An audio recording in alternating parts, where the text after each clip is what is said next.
Bismillahirrahmanirrahim. A'udzubillahi minasyaitonirrajim. Bismillahirrahmanirrahim. Assalamualaikum warahmatullahi wabarakatuh. Alhamdulillahirabbil alamin, wassalatu wassalamu ala asrofil anbiya'i wal mursalin wa ala alihi wa sahbihi rasulillahi ajmain. Asyhadu alla ilaha illallah wa ashadu anna muhammadar rasulullah. Allahumma sholli wa salim wa barik wa karim wa azim ala sayyidina wa habibina wa syafi'ina wa qurrati a'yunina wa maulana muhammadin wa ala alihi wa ashabihil kiram wa man tabi'ahum bi ihsani ilahi yaumidin, amma ba'du. Bersyukur kita kepada Allah dengan mengucapkan Alhamdulillah. Alhamdulillahirabbil alamin. Segala puji bagi Allah yang telah memberikan banyak kenikmatan kepada kita. Nikmat yang paling utama yaitu nikmat sehat, nikmat iman, nikmat Islam, dan tentunya nikmat kesempatan dan waktu luang, sehingga kita masih dapat dipertemukan kembali di channel Cahaya Al-Qud ini, yang insya Allah selalu membahas hal-hal yang bermanfaat, baik manfaat di dunia maupun manfaat kelak di akhirat. Amin ya robbal alamin. Sholawat dan salam marilah sama-sama kita persembahkan kepada junjungan kita Nabi besar Muhammad Sallallahu Alaihi Wasallam dengan ucapan Allahumma sholli ala sayyidina Muhammad wa ala ali sayyidina Muhammad. Mudah-mudahan dengan senantiasanya kita bersolawat kepada Rasulullah, kita akan mendapat syafaatnya, baik syafaat di dunia dan syafaat kelak di akhirat. Amin ya robbal alamin. Sahabat-sahabat pemirsa channel Cahaya Al-Qud dimanapun anda sekalian berada, saya doakan anda hari ini semuanya insya Allah selalu dalam keadaan sehat walafiat, selalu dalam keberkahan, selalu dalam lindungan Allah Subhanahu wa Ta'ala, selalu dalam limpahan rezeki yang berkepanjangan, selalu dalam kemuliaan, selalu dalam kejayaan, insya Allah kejayaan di dunia dan kejayaan kelak di akhirat. Kemudian bagi para sahabat-sahabat yang mungkin saat ini sedang ada masalah, baik itu masalah kehidupan, masalah rumah tangga, masalah pekerjaan, masalah hutang piutang, insya Allah masalah-masalah teman-teman sekalian akan diangkat oleh Allah Subhanahu wa Ta'ala dan diselesaikan oleh Allah Subhanahu wa Ta'ala dan diberikan solusi yang terbaik dari Allah Subhanahu wa Ta'ala. Amin, amin ya robbal alamin. Para pemirsa, sahabat-sahabat channel Cahaya Al-Qud dimanapun anda sekalian berada, pada kesempatan perjumpaan kita kali ini saya akan share, akan membahas tentang keajaiban sholat tahajud, yang mana keajaiban tahajud ini dialami oleh seorang wanita pegawai pada suatu bank. Nah, sebut saja nama wanita ini adalah Mbak Elis, ya. Jadi diawali dengan perjumpaan Mbak Elis ini, ya, perjumpaan beliau pada suatu ketika beliau ini bertemu dengan teman lamanya, ya, yang mana teman lamanya ini seorang wanita yang soleha, ya. Jadi pada saat perjumpaan Mbak Elis ini dengan temannya, temannya ini bertanya apakah Mbak Elis ini sudah menikah, dan kebetulan pada saat itu Mbak Elis belum menikah dan belum mempunyai jodoh. Nah, jadi temannya si Mbak Elis ini ingin membantu Mbak Elis ini dalam mencari jodoh, dan kemudian temannya Mbak Elis ini beliau menyarankan kepada Mbak Elis, ya, agar senantiasa selalu mengerjakan ibadah kepada Allah. Dan dengan mengerjakan ibadah kepada Allah, insya Allah jalan untuk menemukan jodoh bagi Mbak Elis ini terbuka, ya. Dan diketahui oleh Mbak Elis ini bahwasannya teman Mbak Elis ini memang seorang wanita yang soleha, ya. Wanita ini selalu mengerjakan, mendawamkan sholat tahajud, ya. Jadi lantaran teman Mbak Elis ini memang seorang ahli tahajud, ya, makanya apa yang dicita-citakan oleh temannya Mbak Elis ini, ya, selalu dikabulkan oleh Allah Subhanahu wa Ta'ala, ya. Dan hidup temannya Mbak Elis ini memang selalu dalam kesuksesan, ya. Nah, jadi temannya Mbak Elis ini ingin membantu mencarikan jodoh untuk Mbak Elis, yaitu dengan menyarankan Mbak Elis ini untuk mendawamkan sholat tahajud, yang mana Mbak Elis ini jangankan sholat tahajud, sholat wajib kadang-kadang terlambat, ya, tidak tepat waktu, ya, dan kadang-kadang ketinggalan.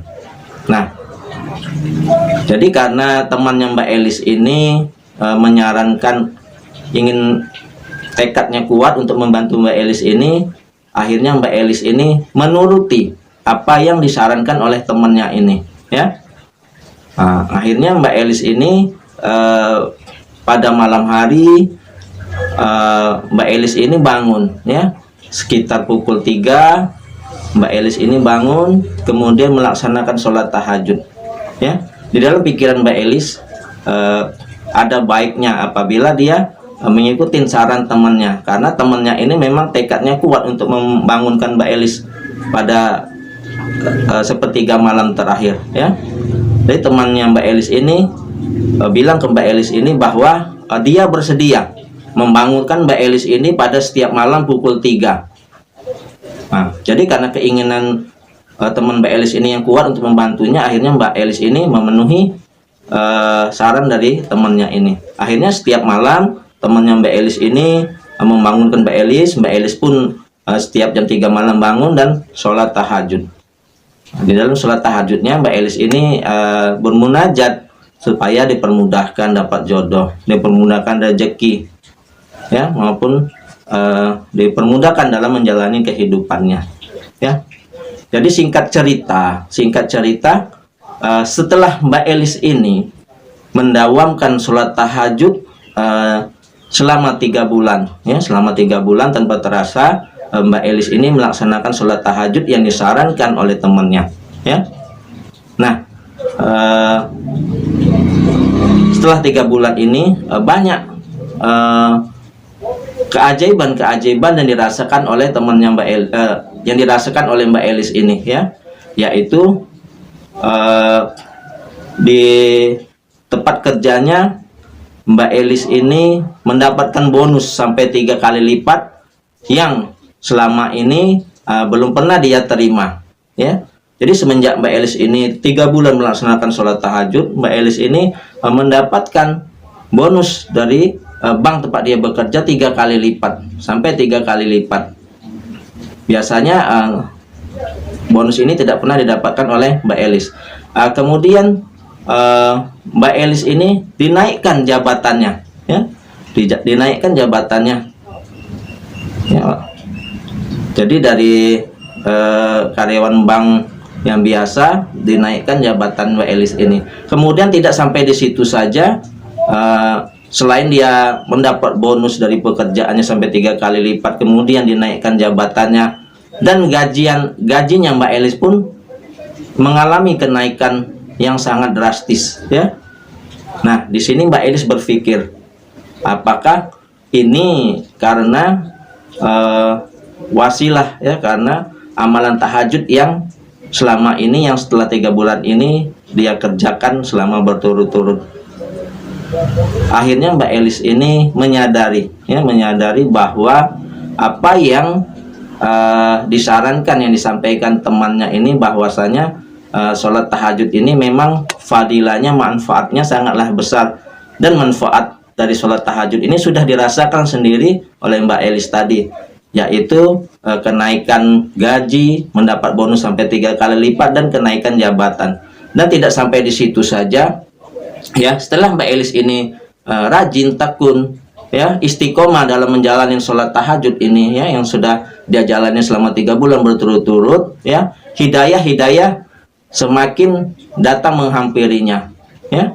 Hatinya Mbak Elis ini jadi tenang, kemudian Mbak Elis ini makin taat beribadah kepada Allah, baik ibadah yang wajib maupun yang sunnah-sunnah dia kerjakan. Kemudian hidayah yang paling besar yaitu tadinya Mbak Elis ini tidak memakai jilbab, akhirnya dia tergerak untuk memakai jilbab, ya, menutup auratnya. Nah, jadi Mbak Elis ini penasaran, dia mencari tentang sholat tahajud ini, ya, baik di buku-buku maupun ceramah-ceramah para ustadz, ya. Nah, kemudian dia menemukan, ya, bahwasanya sholat tahajud ini ada di dalam Al-Quran, diperintahkan Allah, ya, yaitu Mbak Elis ini menemukan di surat Al-Isra ayat 79, yang maknanya bahwa surat Al-Isra ayat 79 ini mengatakan sesungguhnya pada sebagian malam bangunlah, kerjakanlah sholat tahajud sebagai ibadah tambahan bagimu, mudah-mudahan Allah mengangkatmu ke tempat yang terpuji dan derajat yang tinggi. Nah, dari situ setelah Mbak Elis ini mengetahui bahwa sholat tahajud ini memang diperintahkan Allah, terdapat di dalam Al-Quran, yang salah satunya dalam surat Al-Isra, maka iman Mbak Elis ini, keyakinan Mbak Elis ini semakin kuat dalam menjalankan sholat tahajud, ya. Kemudian juga dia melihat, nonton ceramahnya Ustadz Adi Hidayat, ya, bahwasanya barang siapa yang melaksanakan sholat tahajud akan mendapatkan 4 hal yang tidak akan didapatkan oleh orang yang tidak menjalankan tahajud, ya, walaupun dia menjalankan sholat tahajudnya dengan khusyuk sekali, walaupun dia menjalankan sholat wajib, sholat 5 waktu dengan khusyuk, tetapi kalau dia tidak melaksanakan mengerjakan sholat tahajud, maka tidak akan mendapat 4 hal, ya, yang akan diberikan Allah kepada ahli tahajud, ya, yang mana 4 hal itu, satu diantaranya pertama, Allah akan mengangkat karir pekerjaannya, ya, ke tingkat yang lebih tinggi lagi, ya. Nah, jadi yang pertama 4 hal itu Allah akan mengangkat derajatnya ke tempat yang terpuji. Kemudian yang kedua, ya, apabila seseorang melaksanakan sholat tahajud, kemudian dia melaksanakan aktivitasnya, ya, sejak dimulainya aktivitas tersebut Allah akan membimbingnya, sehingga pekerjaan aktivitas, baik aktivitas dalam pekerjaan, dalam rumah tangga, dalam perdagangan, akan dibimbing oleh Allah dan akan dibimbing oleh Allah, sehingga orang tersebut dapat menyelesaikan pekerjaannya dengan mudah, dapat melaksanakan aktivitasnya dengan mudah. Kemudian yang ketiga yaitu, ya,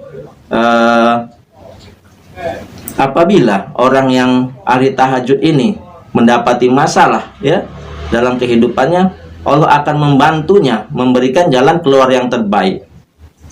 Dan yang keempat, yang paling hebatnya, yaitu apabila seorang ahli tahajud ini, ya, diganggu, ya, atau dijahili, atau mau dicelakain, maka Allah Subhanahu wa Ta'ala akan langsung menolongnya tanpa pelantara. Nah, jadi itulah, ya, yang didengar, yang ditonton oleh Mbak Elis ini, yaitu ceramahnya Ustadz Adi Hidayat mengenai fadilah yang 4 hal yang tidak akan didapat oleh orang yang tidak melaksanakan sholat tahajud. Jadi semakin kuatlah, ya, keyakinan Mbak Elis ini dalam mendawamkan sholat tahajud. Jadi sejak itu, apalagi Mbak Elis ini sudah merasakan manfaat dari sholat tahajud ini, ya, Mbak Elis tidak pernah lagi meninggalkan sholat tahajud, ya. Nah, jadi pada awalnya Mbak Elis ini niatnya ingin mendapatkan seorang jodoh dalam hidupnya. Namun apa yang kita minta, ya, Allah juga tidak memberikan spesifik, ya, seperti apa yang kita minta. Misalnya Mbak Elis tadi meminta jodoh, ya, Nah, rupa-rupanya Allah mengabulkan dalam bentuk lain, yaitu Allah mengabulkan di dalam karir pekerjaannya dahulu. Mungkin ini yang terbaik ya buat Mbak Elis ya. Mungkin nanti Mbak Elis mungkin akan diberikan jodoh yang lebih baik daripada yang dia inginkan. Jadi jangan khawatir ya, rekan-rekan para pemirsa channel Cahaya Al-Qud yang dimuliakan Allah ya. Jadi jangan khawatir ya, apabila niat kita, hajat kita, keinginan kita yang kita doakan ya, apa yang kita inginkan belum diberikan Allah, maka Allah akan mengganti dalam bentuk lain ya. Dan yakinlah bahwa suatu saat apa yang kita minta akan diberikan oleh Allah Subhanahu wa taala ya. Jadi mungkin Allah menunggu waktu yang tepat untuk memberikan jodoh kepada Mbak Elis ini. Nah, saudara-saudaraku yang dimuliakan, yang dirahmati dan dicintai Allah tentunya ya. Jadi setelah kita menyimak dari pengalaman Mbak Elis ini dalam melaksanakan sholat tahajud ya, mudah-mudahan ya semakin menambah semangat kita dalam mendawamkan sholat tahajud ini ya. Jadi tunggu apa lagi ya, karena sudah banyak testimoni-testimoni yang kita ketahui bahwa setelah menjalankan sholat tahajud ini, bagi mereka ahli tahajud sudah banyak mengalami pertolongan-pertolongan dari Allah Subhanahu wa taala ya. Yang penting satu tujuan kita ya, kita dalam mendawamkan ibadah wajib ataupun ibadah sunnah ya, khususnya sholat tahajud ini, tujuan kita hanya satu, yaitu hanya semata-mata karena Allah Subhanahu wa taala. Nah, saudara-saudaraku, jadi kita luruskan niat. Apabila memang kita melaksanakan sholat tahajud ini dengan benar, dengan niat yang tulus karena Allah Subhanahu wa taala, Allah akan memberikan manfaat sholat tahajud ini kepada kita, yaitu dengan memberikan keajaiban-keajaiban. Nah, jadi manfaat yang diberikan Allah ini adalah sebagai hadiah dari Allah Subhanahu wa taala kepada ahli tahajud. Mudah-mudahan apa yang saya sampaikan ini ya dapat bermanfaat ya, insya Allah bermanfaat bagi rekan-rekan para pemirsa, baik yang baru memulai mendawamkan sholat tahajud ataupun yang sudah istiqomah dalam menjalankan tahajud, supaya lebih bersemangat lagi ya menjalankan sholat tahajud ini sampai akhir hayat kita ya. Balasan sholat tahajud ini yang paling besar, yang paling tinggi adalah balasannya adalah surganya Allah Subhanahu wa taala. Terima kasih atas segala perhatian. Mohon maaf atas segala kekurangan. Yang benar datangnya dari Allah, yang salah adalah kesilafan dan kurangnya ilmu pengetahuan dari saya. Kepada Allah Subhanahu wa taala saya mohon ampun. Subhanakallahumma wa bihamdika asyhadu alla ilaha illa anta astaghfiruka wa atubu ilaik. Wallahul muwafiq illa aqwamit thoriq. Wassalamualaikum warahmatullahi wabarakatuh.